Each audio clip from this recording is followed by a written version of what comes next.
শায়েখে যাত্রাবাড়ি যাকে বলা হয় মহিউস সুন্নাহ উপাধি দিয়েছে, অথচ ইনি এক সময়কার ছিলেন আওয়ামী লীগের দালাল, ফ্যাসিস্টের দালাল ছিল। এই মহিউস সুন্নাহ যাকে উপাধি দিয়েছে, মহিউস সুন্নাহ কত বড় লকব।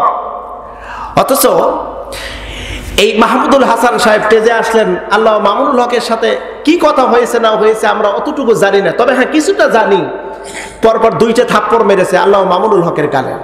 এই ঘটনার তীব্র নিন্দা এবং প্রতিবাদ করি। কেন জাহান্নামে এসেছি ওরা বলতে থাকবে, ওয়ালাম আকুন্না নাখুদু মাআল খাইদিন। মারাত্মক মারাত্মক 4র্থ নাম্বার, আমরা জাহান্নামী হয়েছি সমালোচনা করার কারণে, গীবত করার কারণে, গীবতকারীদের সাথে মিলিত হয়ে গীবত করেছি। সমাজের ভিতর এক শ্রেণীর মানুষ আছে গীবতে পাকা। অবশ্য আপনাদের এই শিবপুর গ্রামে গীবত কেউ করে টরে না। গীবত সকালবেলা ঘুম থেকে উঠবে, ঘুমানোর আগ পর্যন্ত শুধু গীবত আর গীবত। এত গীবত, এত গীবত। আল্লাহর হাবিব বলেন, লা তাগদিবু, লা তাগদিবু বা'দুকুম লিবা'দ। গীবত করো না একে অপরের ভিতরে। গীবত মারাত্মক একটা রোগ। গীবত যদি করো, অন্যের যার গীবত করো তার গুনাহ তোমার আমলনামায় এসে ভারী হয়, যার কারণে তুমি জাহান্নামী। ওরা বলবে আমরা গীবত করেছি যার কারণে জাহান্নামী হয়েছি। তবে গীবত হলো 3 প্রকার। জোরে বলুন কয় প্রকার? আরেকবার বলুন কয় প্রকার? 3 প্রকারের গীবত। এক প্রকারের গীবত করা হলো ফরজ, এক প্রকার গীবত করা ফরজ, আর এক প্রকার গীবত করা জায়েজ, আর এক প্রকার গীবত করা হলো হারাম। জোরে বলুন গীবত কয় প্রকার? একটু জোরে বলুন কয় প্রকার? 1 নাম্বার হলো ফরজ গীবত, 2 নাম্বার জায়েজ গীবত, 3 নাম্বার হলো হারাম গীবত। সমাজের ভিতরে হারাম গীবতটাই বেশিরভাগ হয়। জায়েজ গীবত, ফরজ গীবত কি? আল্লাহ নিজে গীবত করেছেন, তাব্বাত ইয়াদা আবি লাহাবি ওয়া তাব। আবু লাহাবের বিষয়ে আল্লাহ নিজে গীবত করেছে। আবু লাহাবের 2খানা হাত ধ্বংস হয়ে যাক, সম্পদ, ধন সম্পদ সব ধ্বংস হয়ে যাক। আল্লাহ গীবত করেছে, সমালোচনা করেছে। আবু লাহাবের সমালোচনা করেছেন, আবু জাহেলের সমালোচনা করেছেন। এখন আবু জাহেলের ন্যায়, আবু জাহেলের অনুরূপ ফটোকপি যদি কোনো ব্যক্তি থাকে, আবু লাহাবের অনুরূপ কোনো ব্যক্তি যদি থাকে, আবু লাহাবের একটা স্ত্রী ছিল, নাম হলো উম্মে জামিলা। এই উম্মে জামিলার অনুরূপ যদি কেউ থেকে থাকে, তার গীবত করা ফরজ, যদি কেউ না করে গুনাহগার হয়ে যাবে। বলতে পারেন হুজুর এটা আবার কেমন কথা? উম্মে জামিলার অনুরূপ কে? প্রশ্ন আপনাদের আছে কিনা জানি না, প্রশ্ন আসে। কার কার প্রশ্ন আসে এরকম একটু হাত উঁচু করবেন, একটু দেখেন তো। আচ্ছা ঠিক আছে, আর হাত তুলতে হবে না, এই কয়েকজন বুঝতে পারছি। উম্মে জামিলা সেই সময় একটা শপথ গ্রহণ করেছিল। কি শপথ গ্রহণ করেছিল? যে আমি মোহাম্মদ বিন আব্দুল্লাহকে আমি মারব, বিনিময় আমার যে গলার হার আছে, সেই সময় সেই হারের দাম তদানীন্তন কালে জাহিল যুগে, অন্ধকার যুগে ওই হারের দাম ছিল 40 লক্ষ টাকা। 40 লক্ষ দিরহাম ছিল একটা হারের দাম। আমি মোহাম্মদ বিন আব্দুল্লাহকে মারবো, আমার এই আমার হার যদি বিক্রয় করতে হয় তথাপি আমি বিক্রয় করব। এই হারের টাকা দিয়ে মোহাম্মদ বিন আব্দুল্লাহকে আমি মারবো। জোরে করে একটু নাউযুবিল্লাহ।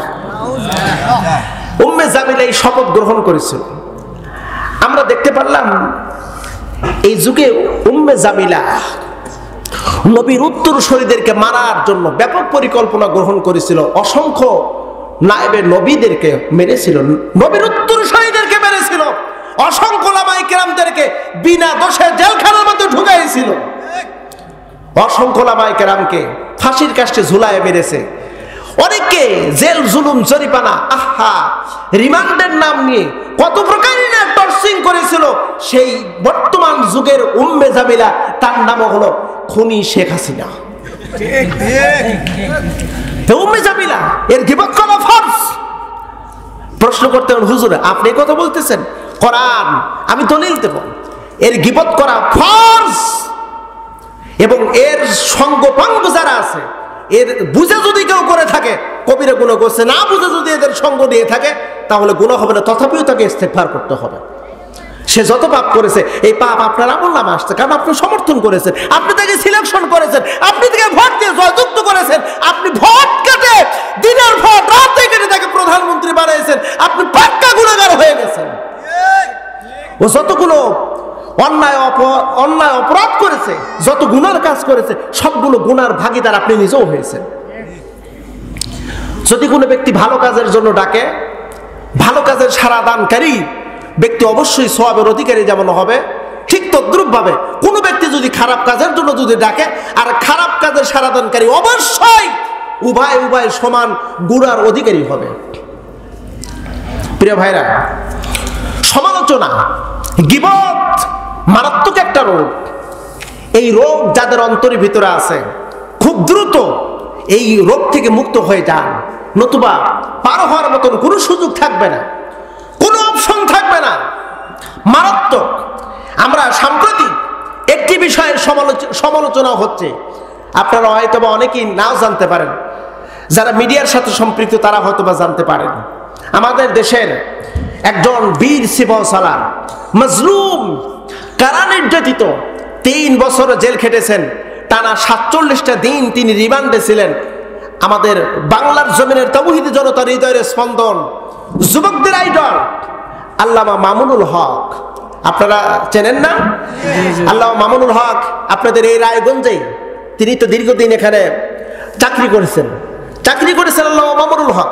তার একটি ভিডিও দেখে আমরা অবাক হয়ে গেছি। তিনি একটি মাহফিলে আলোচনা করতেছিলেন, হঠাৎ করে একজন শায়েখ, একজন মুরব্বী আসলো।